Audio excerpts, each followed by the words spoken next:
The reality is, if you want to close more deals, you got to have more conversations and you got to do it more methodically. And when you do it more methodically, the opportunities start to compound. The wins start to compound. Welcome to the Onsite podcast. We chat with contractors, educators, industry professionals about the good, the bad, the ugly, and everything in between. So without further ado, let's fucking get into it.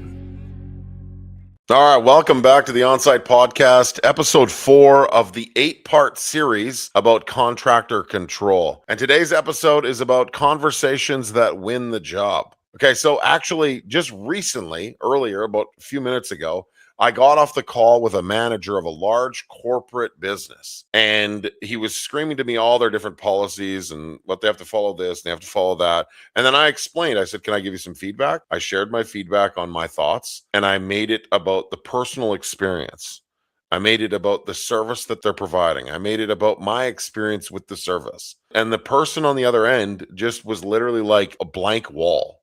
And they're on a phone call, obviously, but literally just felt like a blank wall. And they're just following the process of corporate bullshit. Now, why is this relevant to the conversation today? Well, it's relevant because you're dealing with humans, and humans have a unique connection to the experience, to the emotion of whatever it is that they're doing or looking to hire you to do. And so the conversation is literally life-changing because the conversation ultimately determines whether or not you win the job or you lose the job. So many contractors try to organize themselves and put all these policies and all this bullshit on everything. And I think it's all very, very important. I think the policies, I think that systems, I think that all that stuff is important. But I think that the way you formulate those need to be revolved around your client and the experience that they're having. And if they're not having a good experience, don't force your shit on them because it won't work. So I'm excited to dig into this episode with you. This could be a good one just because I'm a little bit heated up.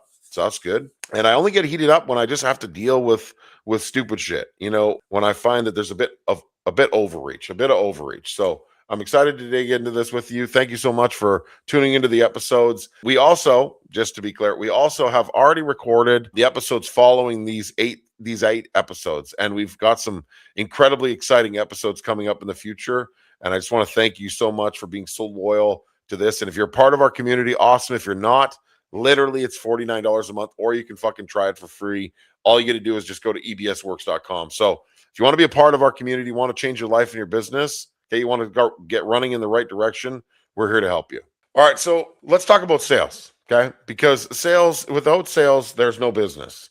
And a lot of times contractors feel uncomfortable with, approaching this with, a salesy framework because they feel like they don't like to be sold to either. And so they ultimately kill themselves by not being hungry enough. The guy who's hungry, the guy who has systems in place, the guy who has a process, he's probably a little bit more hungry than you, and he's positioning this like a transaction. And so you have to get uncomfortable with it. You have to build a system. You have to understand that the words that you use throughout the entire project or throughout the entire sales process with that client, put the proposal in front of them, they all matter. And if you're not methodic with it, it's ultimately the difference of winning or losing a job. The way your clients respond to you and the way you respond to them dictate the outcome, change the energy. These things ultimately dictate success or failure. So most contractors generally in the early stages of this whole thing, just like what I was talking about with that large corporate business,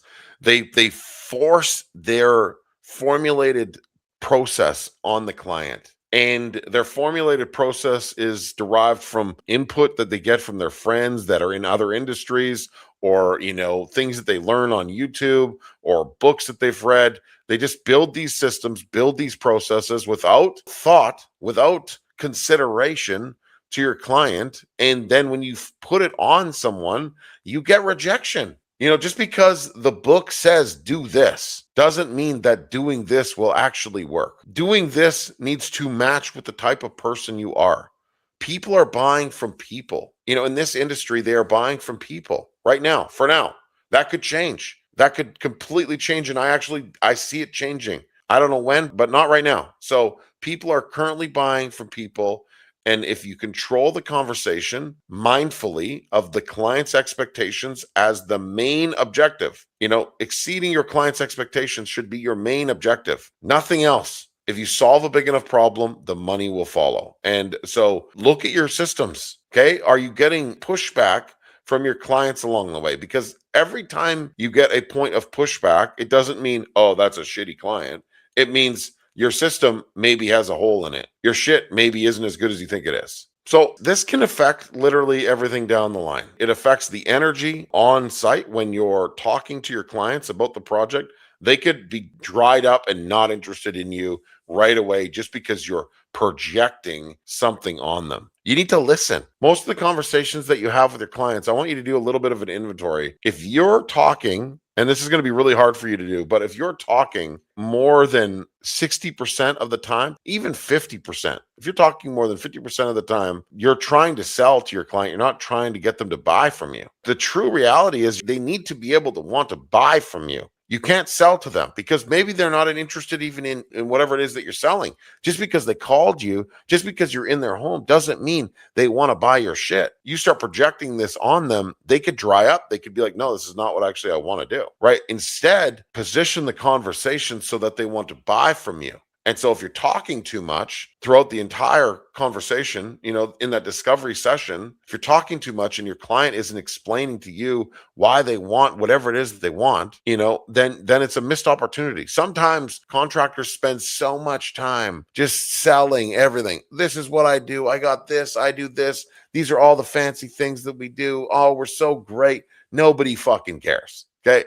The client is not going to buy that shit. They are going to buy what they've absorbed prior. You're there to reaffirm what they've gathered from you prior to you being there in their home. So when you are in front of your client, you've had a chance to build rapport, because that's the process. You go in, you build rapport, you have a conversation with them, you find a relatable conversation. This is maybe in the first minute or less. They feel comfortable, they've opened up to you, right? Then they point you in the direction about what they're going to be doing. What the client is actually hoping you will say after they've explained, what they're looking to do is your method on how you're going to help them do that. How are you going to help them solve that problem? Every time you give them some type of objection, you can't do this, you can't do that, that's not going to happen, we can't do this, your budget's not enough. If you start throwing that shit out there, they are drying up the whole time, literally drying up. All they want to hear is, let's just say hypothetically it's budget. Right? Somebody's talking about budget and they're like, well, we're looking to do a main floor renovation, remodel, whatever it might be. And, our budget's kind of light. So they're using language that you need to be mindful of. Our budget's kind of light and, but we really want to upgrade this and our goal. And then the wife pipes up, I really want the stone countertops, or whatever it might be. You have to listen to them. If their budget is light and they really want the stone countertops, but maybe they can't afford the cabinets that they're trying to get, then find a way to get them the cabinets that they can afford and give them the stone that they want, right? And so what they want to hear from you is how you're going to help them bring this thing to life that's in their head. And if you don't ask enough questions to extract that is in their head, then you're going to project your opinion about what you think they should do. And then they're just going to be like, oh yeah, that's what I want. No, it's not how it works. Like, the majority of the time, that's not how it works. You have to listen to your client, and then you have to find a way to help them get the specifics that they're dreaming of, because otherwise you're just sitting there spinning your tires, trying to project shit that they don't want. Hey, we've got an ad here. Make sure to pay attention. What's up, guys? Are you a contractor or business owner looking to take things to the next level? Well, I've got something for you. The Elite Builder Society is a community that helps contractors grow and scale. For $49 a month, you can have access to 20 group coaching calls. Look, you're probably wondering, how am I going to show up to 20 calls, Brandon? That's a lot. And yeah, it is a lot for $49 a month. But every call is recorded so you can watch it at your leisure. But you get the best experience when you're live on the call with us. Okay, at the end of every webinar, there will be a Q&A where you can ask the industry expert questions that you can implement into your business. Look, if you're ready to take things to the next level for $49 a month, go to ebsworks.com and register today. I look forward to seeing you inside the community. So You can do all this without pressuring the client. You can do all this without those slimy sales tactics, with coming in low and then creating change orders and all that kind of stuff later. You can do this by just being confident in your process, confident in your abilities, confident in your people, and confident in your ability to make decisions and solve problems. So the best way to communicate this back to your client is identify the items that they want. Identify the most important parts. Maybe it's a different project. Maybe it's a roofing project and they're really focused on cleanliness. Reaffirm whatever it is that they're fixated on, that you will help them get that. There's no way that in that entire process, whatever it might be, whether it's, a remodel, an electrical upgrade, a plumbing upgrade, an HVAC upgrade, a paint upgrade, flooring upgrade, roof upgrade, exterior upgrade, doesn't matter what the service is. Inside of that service, there are very, very, very particular items that the client is going to be fixated on. And your job is to reaffirm that you got it, right? That you got it. And then you project that back to them. So they say, this is what I want. And you say, this is how I'm going to help you do that. And they're going to be like, oh, okay, cool. Like, you're not just going to say the generic way. You have to say the specialist, you're a specialist. You have to explain it in a way that adds a little bit more flavor to it, makes it a little bit more outside of their comprehension, but also gives them the reassurance that you got this shit figured out, that you've done this before, or maybe you show them that you've done it before. They just want proof. They're calling you because they don't know if they want to hire you, and they have other quotes, and maybe it's down to price. Maybe it's not. Maybe it's down to trust. And so sometimes if you rush this process, or you feel like you're really trying to dig in and control it, you'll fumble it. Okay, so rushing the conversation ultimately will backfire this entire thing for you. What you want to do is you want to make sure that you've identified. If you rush this, you will not identify those fundamental areas within their requirements, within their requests. And if you fumble that, I promise you'll lose the job, because you'll be projecting your opinion about what you think they need. And what you think they need and what they actually want is always going to be different. It's always different.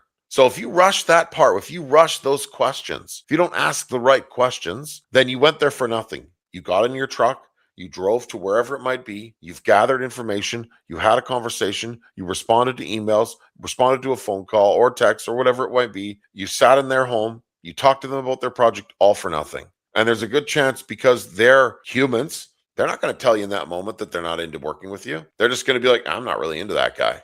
Well, honey, he's going to put together an estimate and send it to us. Okay, cool. I'm still not into it. It doesn't matter. Just because you get your information, check, got information, check, measurements, check, budget, check.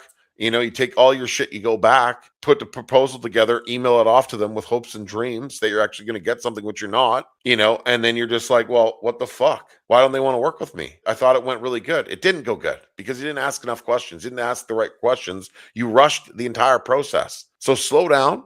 Ask the right questions, learn about your customer and what they want so that you can give them exactly what they're expecting. So there's two types of contractors in my mind in this situation, or business owners, remodelers, whatever you want to call it. Two types of owners. And the first owner is the one that has done this before.